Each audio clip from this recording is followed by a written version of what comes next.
Bonjour à toutes et à tous. Dans cette vidéo, je voudrais vous parler un petit peu de la forêt et du gradient boosting. Alors, avant de regarder comment cela se passe avec SAS Visual Analytics, eh bien, une petite slide.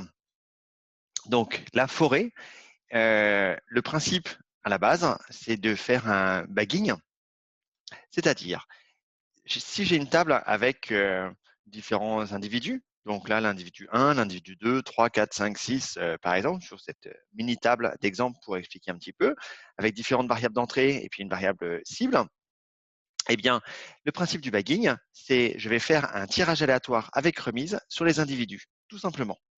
Ça veut dire que pour faire une forêt, eh bien, je vais faire, par exemple, 50 tirages aléatoires avec remise.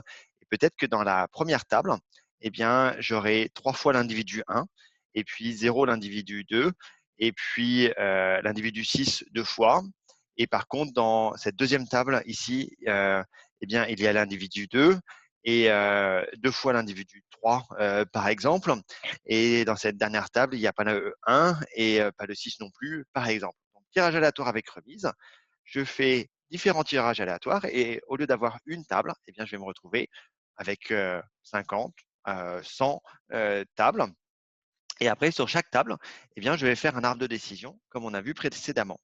Ça veut dire qu'on va se retrouver avec, par exemple, 100 arbres qui ont tous appris sur les mêmes données à peu près, mais eh bien, peut-être que l'arbre 1 a mieux appris l'exemple 6, qui était présent plusieurs fois, que ce dernier arbre où il n'y avait pas l'exemple 6, et ainsi de suite. Et le fait d'avoir tous ces arbres qui ont travaillé sur à peu près les mêmes données, mais sensiblement différentes, ça a perturbé un petit peu les choses et ça peut être très efficace. Alors, dans l'algorithme de la forêt, il y a aussi le fait que l'on va parfois enlever quelques variables pour chaque arbre, de telle sorte que toutes les variables soient bien utilisées dans la plupart des cas, mais on va enlever quelques variables pour chaque arbre.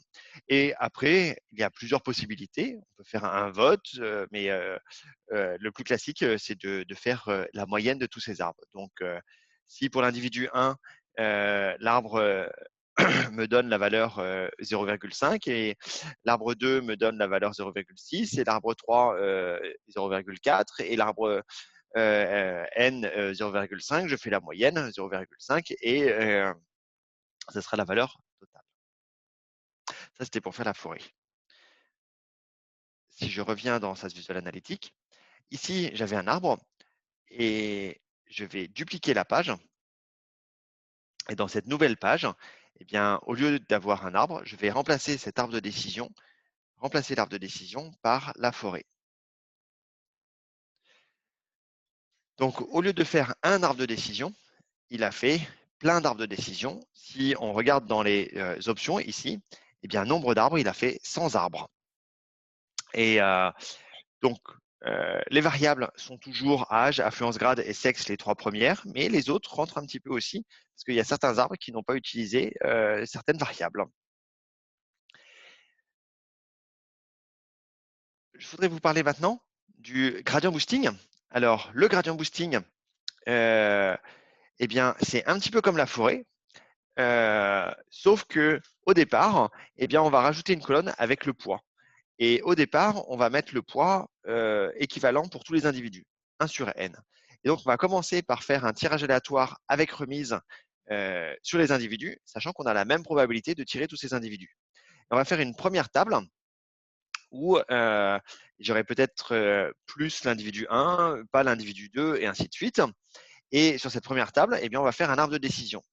Et la différence notable avec le gradient boosting, c'est que en fonction des erreurs du premier modèle, eh bien, je vais réévaluer les poids pour le second modèle pour pouvoir faire un tirage aléatoire, mais avec les poids qui ont été corrigés. Comment je corrige les poids? Eh bien, je vais scorer tous les individus de ma table d'entrée avec mon premier modèle. Je vais calculer, par exemple, l'erreur quadratique moyenne. Et puis, pour chaque individu, l'erreur. et je vais regarder cette erreur pour l'individu 1 par rapport à l'erreur quadratique moyenne relativement. Et si mon premier arbre a bien performé, eh bien, je vais diminuer ce poids. Par contre, s'il a été relativement mauvais, je vais augmenter le poids. Donc, je vais augmenter le poids des individus compliqués et diminuer le poids des individus simples. Augmenter le poids des individus que le premier arbre a mal modélisé et diminuer le poids des individus que le premier modèle a bien modélisé. Et donc, pour le deuxième arbre, je vais faire un tirage aléatoire avec remise, sauf que les poids auront été modifiés. J'aurai une probabilité plus forte de tirer les individus qui ont été ratés par le premier modèle, de telle sorte que l'arbre 2 augmente. Donc, si la forêt eh bien, est très facile à paralléliser, parce que je peux faire en même temps tous les tirages aléatoires avec remise et faire toutes ces tables. Et puis après, chaque arbre travaille indépendamment sur sa vue. Pour le gradient boosting, j'ai quelque chose de séquentiel. D'abord le premier arbre, puis le deuxième, puis le troisième, puis le quatrième, et ainsi de suite jusqu'à l'arbre N.